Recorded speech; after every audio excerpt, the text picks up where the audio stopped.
Wa rawa anna Isa alaihi salam marra bi qabrin. Dulu Nabi Isa pernah melewati sebuah kuburan. Fara'al malaikata yu'adzibuna sahibuh. Kemudian melihat malaikat sedang mengadab penghuni kubur ini. Falamma insarafa min hajatihi ra'ahum wa ma'hum adbaqun min nur. Fata'ajjaba min dzalik. Setelah itu mendadak yang tadinya sedang diadab kemudian diganti dengan nikmat. Orang sedang diadab kemudian dirubah. Nabi Isa melihat orang ini ternyata berubah, mendapatkan cahaya yang luar biasa, mendapatkan kenikmatan yang luar biasa. Nabi Isa bingung, kok bisa seperti ini, kenapa? Fa'auhallahu subhanahu wa ta'ala ilaih. Kemudian Allah mewahyukan kepadanya, memberitahu kepada Nabi Isa, annahu kana asiyan, he Isa, dulu orang ini waktu itu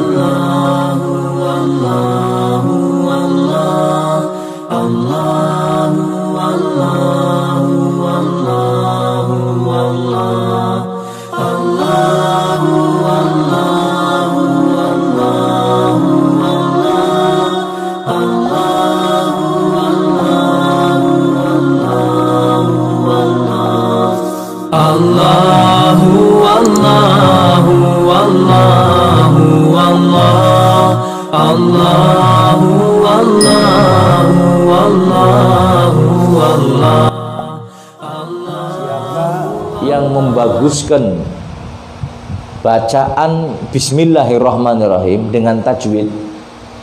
Bismillahirrahmanirrahim, tajwid. Apa yang disampaikan oleh Sayyidina Ali bin Abi Thalib, balaghani, telah sampai kepadaku, anna tajwida Bismillahirrahmanirrahim yuhassinul wajha. Panjenengan sering-sering baca Bismillahirrahmanirrahim dengan tajwid yang benar, maka akan memperbagus wajah. Sing ini rada ireng sing ora bagus, sing sering baca Bismillahirrahmanirrahim insyaallah bagus. Ini ngomong Sayyidina Ali, Bismillahirrahmanirrahim, tapi dengan tajwid yang benar, dengan bacaan yang benar, jangan dilarahi dok. Bismillahirrahmanirrahim aja. Oh, tambah peot ini sampean. Jadi bismillahnya yang bagus, Bismillahirrahmanirrahim. Kita ini bayangkan, yang kita sebut ini nama Allah subhanahu wa ta'ala. Nggak pantas kalau baca bismillah terus bacaannya kurang bagus ya, kalau bisa dibaguskan pakai tajwid yang benar, maka yuhassinul wajha, wajah panjenengan akan dibaguskan oleh Allah subhanahu ya. Intinya kayak gitu hadirin. Sebenarnya ya, bagi orang yang tahu, yang sudah mendalami, itu bisa ngerti. Wong sing ahli zikir katon nang raine. Orang yang ahli zikir sudah kelihatan di wajahnya. Hatta ireng, misalkan anak bekas lukanya dan sebagainya. Tapi ahli zikir mencorong raine. Mukanya ini apa? Mencorong, sudah kelihatan ada. Cuman orang yang nggak ahli zikir, hatta dipoles ke salon, terus dibagus-bagusna sampai sisiran terus nang tengah dalan misalkan. Orang ahli zikir ya orang bagus, sudah kelihatan di muka, sudah kelihatan katon. Sing ahli zikir di katon. Habibum bisa ngerti, ya sajul ngerti. Ya ahli zikir ya orang ngerti. Ya enggak, artinya apa? Orang yang ahli zikir insyaallah kelihatan dari wajahnya hadirin. Sebagaimana Allah tunjukkan, Allah tampilkan, Allah memberitahu kepada Nabi Muhammad ada satu kaum yang mencorong wajahnya, dinaungi dengan cahaya arsy. Lah seperti itulah orang yang berzikir hadirin. Jadi wajahnya ini berseri-seri. Ya, nggak usah ke salon sudah glowing sendiri hadirin. Nggak usah ke salon sudah apa? Glowing, ngerti glowing ya? Rata melong-melong satu titik. Ini orang melong di minyak jelantah. Melong insyaallah. Kelihatan ini. Nggak usah pakai baju putih, nggak usah pakai sarung, nggak usah pakai gamis. Ini ahli zikir hatta nganggo pakaian sing kumel, kelihatan wajahnya mencorong. Allahumma sholli ala Muhammad. Bun.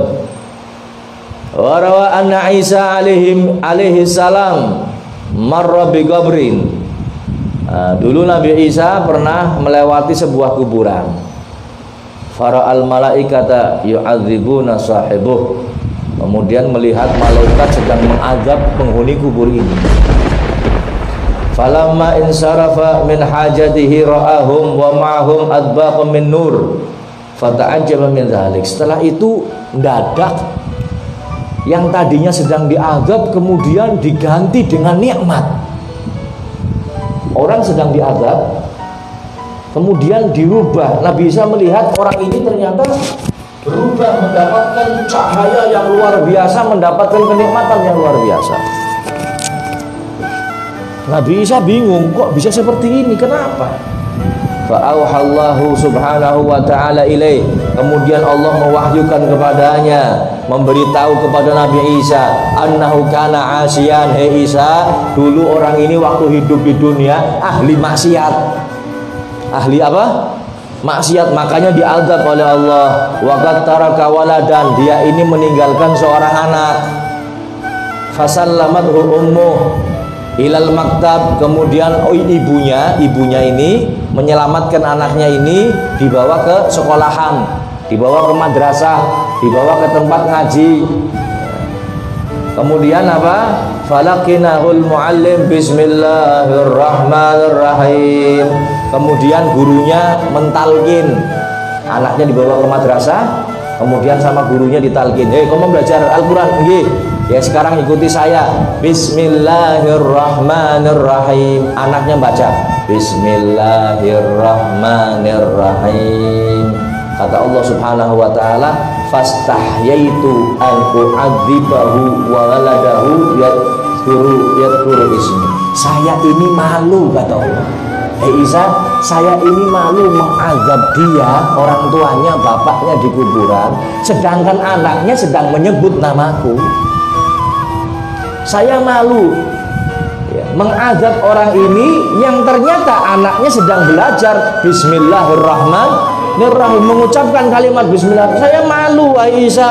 Makanya yang tadinya diazab dihentikan azabnya oleh Allah subhanahu wa ta'ala. Sebab si anak ini belajar membaca, baru membaca bismillahirrahmanirrahim. Nah ini hebatnya orang mendidik anaknya dengan didikan agama, hadirin. Ini anak ini aset kita, bukan hanya di dunia tapi juga di akhirat.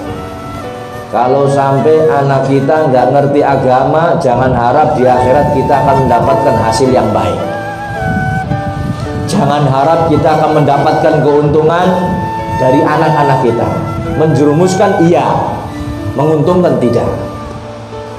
Tapi ketika kita mengajarkan kepada anak-anak kita tentang perkara-perkara agama, bacaan Al-Quran, baru bismillah saja, yang tadinya diazab dihentikan oleh Allah. Ini barokah belajar ngaji. Panjenengan bisa bayangkan kalau anak kita bukan hanya bismillah saja, belajar Quran, belajar surat-surat Al-Quran, belajar cara sholat, mendengarkan nasihat, mendengarkan apa istilahnya ilmu-ilmu agama, maka tentunya akan lebih baik lagi, akan lebih beruntung lagi. Mudah-mudahan Allah beri kemampuan kepada kita untuk bisa mendidik anak-anak kita dengan didikan agama Islam. Allahumma